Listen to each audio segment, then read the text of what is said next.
I'm starting my life over with just a truck and a chainsaw, reviving my lifelong dream of running a successful cattle farm. It's going to be hard work, but we won't take this second chance for granted. I'm excited to share this journey with you as we go from rags to riches. Welcome to Cattle Ranch.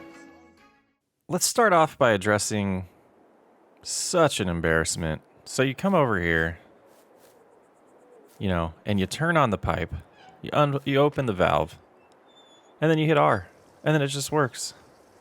I can't believe I forgot about that. The most basic part of filling up water is hitting R. So we have a few items that we want to purchase here. Let's talk to the store. We're going to come in here. We're going to buy a seeder. We need a seeder. Let's go with this case one. It's perfect. It does fertilization. It does seed. Let's go ahead and buy a bag of seeds and fertilizer. There's the fertilizer. We're also going to need the seeds. Let's go ahead and grab one bag. Should be plenty for the field that we need to get done. Also, I want to try this spreader because we need to put lime down first. And yeah, might as well buy it with the cover. Standard's fine on the rest. Let's change the colors up though. Thank you very much. $22,000 down, but we got some things that we need, and we got plenty of money incoming, so we'll go ahead and get this stuff moved back to the farm and get started with lime. This is where we're going to find out how well one field does for producing stones to turn into lime and then reusing that to apply lime to the field.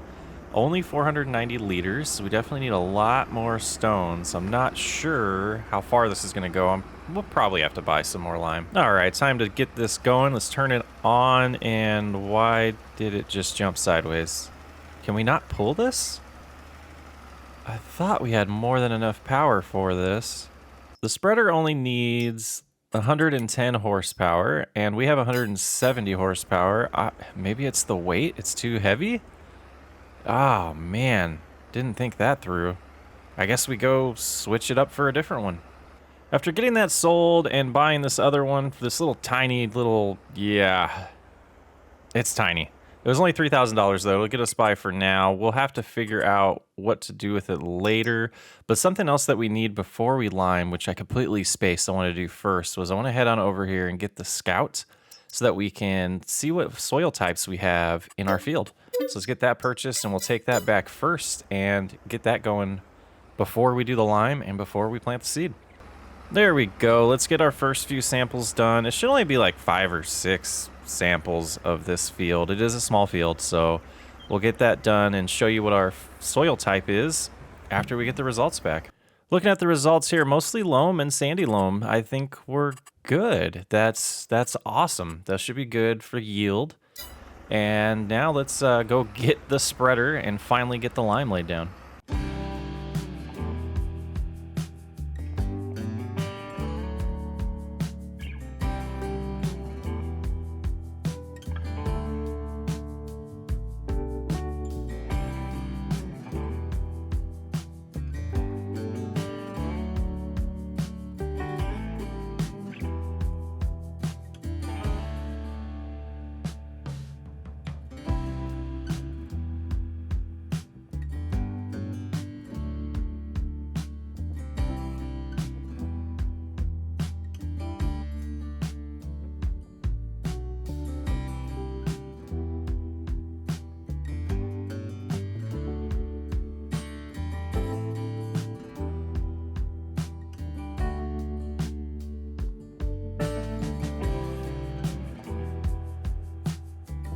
We're definitely gonna have to research other options for the spreader. That it doesn't have enough capacity to really use long term, but it's definitely a good starter spreader. Brought the bags of fertilizer and seed back with us with the seeder, so we're gonna go ahead and get that going. And we are gonna start with wheat. I figured we'll probably get some chickens eventually, so I want to start with wheat and go ahead and move forward, and it should. There it goes. Very nice. So this is gonna take care of the fertilizer and the seeds.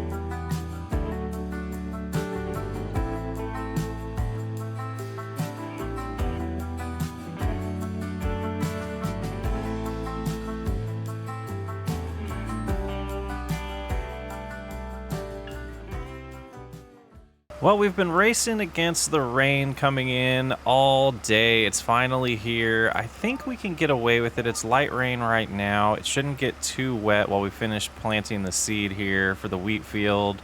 we'll get this finished and we'll jump on to probably organizing some pallets and moving them around to sell them while we wait for the storm to go away. This might be the last thing we can get done in October, though. All right, getting the pallets put on here. Just the last one there. We just have 4 right now of the planks. Then we'll head over and get the mushrooms and flowers and take them on to get sold. And here we are, 4,000 of each product. That worked out pretty nice. Let's see how much money we get from that. 45,000 plus 1,700. Pretty nice. You can see here we have a new trailer. I don't want to spend a ton of time loading pallets. It's not my favorite thing to do. So I did get an auto loading trailer. We're going to park it for now, but we will start using that later just to speed things up. Really don't want to spend all day loading pallets, and we've got a lot of pallets to load. So we're going to fill up the water tanks again here prior to sleeping. The rainstorm just isn't going away, so we'll get that taken care of. We'll do that off camera, and then we'll jump to November and get some things done. Make some more progress. Exciting times. We did have to make 2 trips, so this is our second one. You can see we're at 115,000 leading into this and selling the rest of it. We're now at 134,000. One thing we mentioned, I think it was episode 1, is we built the sawmill outside of our property line, and I want to pretty much resolve that, even though we're not ready to expand. I think it's the right thing to do to buy that land since we built in it. So we'll get that done, and then we're going to build another field. We're going to start plowing another field, get that prepped. We're going to start moving a lot faster. At least that's my goal. So $85,000 is gone. We're down to just under 50,000. We're going to line this up here. To my left, I think we're going to put a chicken coop. We're going to wait till we have feed for that because we don't want to just let our chickens die. So let's go ahead and start making this field. And this potentially is either going to be soybeans or grass. I haven't decided yet. I think soybeans would be nice to start getting a little bit more money in. They typically are a pretty, profitable crop, but getting a grass field that we can recut to make silage as well as hay for when we start getting our cattle isn't a bad idea either. So we could get some straw from the wheat field and the rest of the goods for the TMR from this field. Yeah, I think we talked ourselves into it. A lot more equipment to take care of the grass. We'll have to get a mower. We'll have to get a tedder. We'll have to get a rake to do the windrowing, and a baler, and possibly a bale wrapper. That's a lot of equipment. So, lots of money to save up now that we bought that land. That could have gone towards that, but I wanted to right that wrong. So let's get this outline done, and then we will show you this field in a few seconds. Well, the field's all plowed. We're going to grab the scout and get that scouted as well. You can kind of see it from here. It's quite large compared to the first field. Still, as far as farming is concerned, these are still smallish fields, so we're not going to be breaking the bank or having a ridiculously long harvest yet. I want to wait until we have better equipment before the fields get larger and just the natural growth. So again, we'll rinse and repeat getting all of these samples taken, and we'll show you the results. Hopefully they're as good as the first field.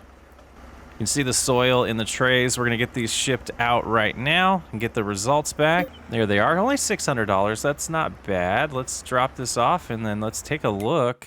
And we have clay.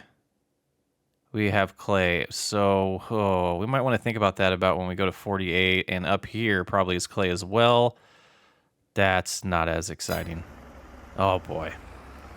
But all in all, a great day on the farm. Lots of progress was made. We're going to get prepped for stoning the field or destoning the field. But that's going to do it for this episode. Remember to check out the time lapse if you want to see the full version of this video. I will catch you on the next episode.